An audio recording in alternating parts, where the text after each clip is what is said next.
नमस्कार। हमारे नए वीडियो में आपका स्वागत है। बहुत सारे ऐसे साधक हैं जो तंत्र मार्ग की साधना शुरू करना चाहते हैं। तो शुरुआती दिनों में तंत्र मार्ग की कौन सी साधना से हम शुरुआत करें और कैसे कैसे आगे बढ़ते जाएं और कौन सी साधना के बाद कौन सी साधना करनी चाहिए, ये क्रम आप जानना चाहते हैं। आप भी तंत्र मार्ग में कहीं ना कहीं पे एक लेवल तक पहुंचना चाहते हैं, उसमें सिद्ध होना चाहते हैं, तो इस वीडियो को एंड तक देखना ना भूलें। साथ में ही हमारे चैनल को सब्सक्राइब करना, वीडियो को लाइक करना और ज़्यादा से ज़्यादा लोगों तक इन्हें पहुँचाना ना भूलें। तो वीडियो को शुरू करते हैं। तो तंत्र मार्ग के पीछे बहुत सारे साधकों का इंटरेस्ट रहता है। बहुत सारे जगहों पर जाकर वो विविध प्रकार से तंत्र के बारे में सीखना चाहते हैं, तंत्र के बारे में जानना चाहते हैं।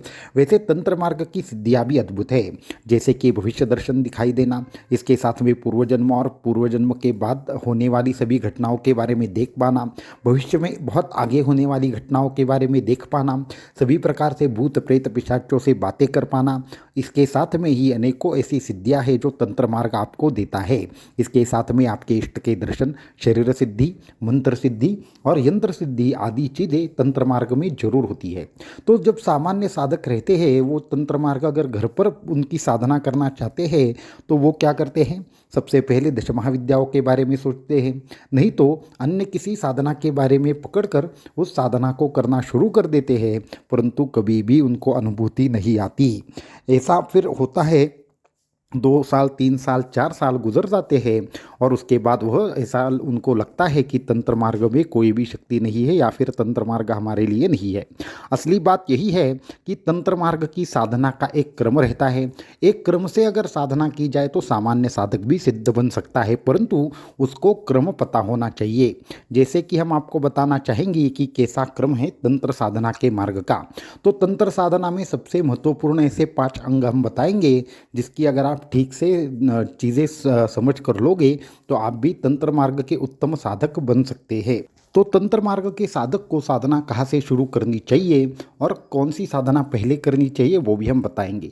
तो तंत्र मार्ग में जो भी साधक कहीं ना कहीं पे आगे पहुंचना चाहता है तो उसे सबसे महत्वपूर्ण बात यह है कि तंत्र में जो भी बेसिक चीज़ें बताई है उसका ज्ञान होना चाहिए। उसमें अगर पहली साधना की बात करें तो आप हनुमान चालीसा या बजरंग बाण से शुरू कर सकते हैं। अभी हनुमान चालीसा और बजरंग बाण हर किसी को आता है। ये तंत्र मार्ग की बहुत सारे साधक ये बोल सकते हैं कि तंत्र मार्ग की साधना में ये बजरंग बाण और हनुमान चालीसा आती है क्या। तो तंत्र मार्ग के शुरुआती दिनों में आपको सबसे पहले क्या करना है, बजरंग बाण का या हनुमान चालीसा का कम से कम 108 बार पाठ करना है और यही से तंत्र मार्ग की शुरुआत होगी। ये कैसे होगी, क्या होगी, ये हम आपको आगे आगे बताएंगे, क्योंकि इसका जो उच्चारण है वो आपको वाणी शुद्धि देगा, इसके साथ में आपके आजू बाजू में एक कवच बना देगा। इसलिए सबसे पहले दौर में आपको एक चीज़ करनी चाहिए, हनुमान चालीसा या बजरंग बाण का 108 बार पाठ करना चाहिए या 21 दिनों तक लगातार इसकी साधना करनी चाहिए। उसके बाद सेकेंड फेज पे आपको क्या करना चाहिए, आपको जो कुंजिका स्तोत्र है उस कुंजिका स्तोत्र का कम से कम 1008 बार पाठ करना चाहिए। अभी कुंजिका स्तोत्र ये एक अहम पहलू है, परंतु उसका जो पाठ है वो करने के लिए जो वाणी शुद्धि लगती है वो आपको हनुमान चालीसा से प्राप्त होगी। जैसे जैसे आप ये कुंजिका स्तोत्र का पाठ करेंगे आपके अंदर एक गजब की शक्ति आना शुरू हो जाएगा और आपकी शक्ति अंदर से धीरे धीरे जागृत होना शुरू हो जाएगा। तो ये दूसरी स्टेज है। तीसरे स्टेज पे आपको हर रोज़ 15 मिनट प्राणायाम करना है, 15 मिनट अनुलोम विलोम करना है और अनुलोम विलोम करने के बाद में आपको ये जो कुंजिका स्तोत्र है उसका वापस से 11 बार पाठ रोज करना है। ऐसा अगले 21 दिनों तक करना है। इससे क्या होगा, आपकी अंदरूनी जो शक्ति है, जो तंत्र की मुख्य शक्ति है, उसको धारण करने के लिए आपका शरीर तैयार हो जाएगा। इसमें आसन लेकर आप साधना करें, ये महत्वपूर्ण है। उसके बाद आपको ये सब चीज़ें होने के बाद एक कोई आपका जो देवता है वह सिलेक्ट करना है। अभी सिलेक्ट करना है इसका मतलब क्या है, बहुत सारे लोगों को 2 3 4 5 6 ऐसे अनेकों देवताओं की उपासना करने में रस होता है। जैसे कि बहुत सारे साधक है वो कहते हैं हमें गणपति जी भी पसंद है, गुरु दत्त गुरु भी पसंद है, काली माता भी पसंद है, है तो आपके पसंद में से कौन सा योग्य आपको देवता लगता है कि जिसकी उपासना आप पूरे जन्म तक करना चाहते हैं, ये आपको निश्चित करना होता है। अगर आपने अभी उपासना निश्चित नहीं की है तो भी आपको पहली स्टेज पे ये 2 उपासना जो हमने बोली वह कर देनी है। उसके बाद आपको एक विशेष तंत्र मार्ग में क्या होता है, एक विशेष प्रकार के कोई एक उपासक होते हैं और उसकी उपासना आपको पूरे जन्म भर करनी होती है, तो ऐसी उपासना के साथ जुड़ना होता है। उसमें आप दश महाविद्याओं की कोई देवता के बारे में सोच सकते हैं, या फिर आप काली माता की उपासना कर सकते हैं, आप दुर्गा देवी की उपासना कर सकते हैं। दुनिया में जितने भी लोग हैं उनके हर उपास्य देवता की तंत्र उपासना अवश्यंभावी मौजूद होती है। इसलिए आपको क्या करना चाहिए, वहाँ पे उपास्य देवता का चयन करना चाहिए। उसके बाद उसके यंत्र के सामने अगर आपको उपासना समझ में नहीं आ रही तो आप गुरु से पूछे कि हम कौन सी उपासना करें। आपके कर्म दशा के अनुसार गुरु आपको योग्य मंत्र दे देंगे। फिर जब आपको मंत्र प्राप्त होगा तो उसके बाद उस देवता का यंत्र सामने लेकर आपको विशेष प्रकार से वहाँ पे सबसे पहले उस देवता का गायत्री मंत्र जाप शुरू कर देना है। उस देवता के गायत्री मंत्र जाप से आप क्या करते हैं, और एक गलती करते हैं साधक कि क्या करते हैं, एक बीज मंत्र लेकर साधना डायरेक्टली शुरू कर देते हैं गुरु के अनुमति के सिवाय।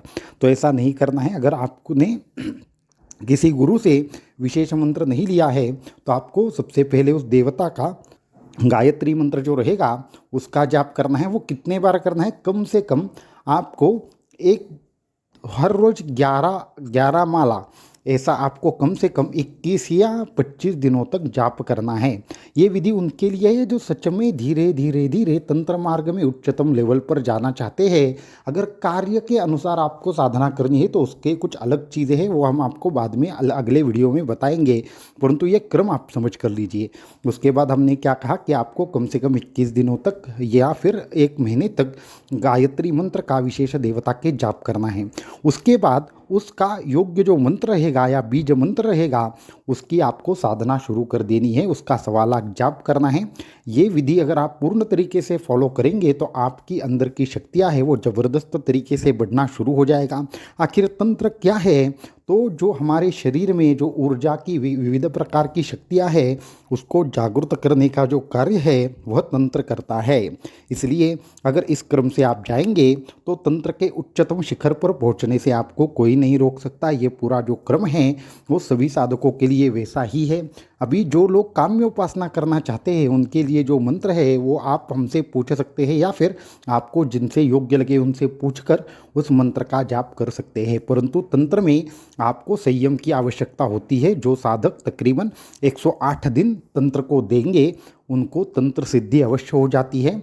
वैसे तो हमारे शास्त्रों ने तकरीबन किसी भी तंत्र साधना को ये जो क्रम हमने बताया उसके माध्यम से उसको कुछ न कुछ अनुभव आने के लिए कम से कम 3 माह का समय लगता है। इसलिए 3 माह में ये सभी प्रकार की उपासनाएं पूर्ण करने के बाद आपका शरीर कहीं न कहीं पे सिद्ध और शुद्ध हो जाता है।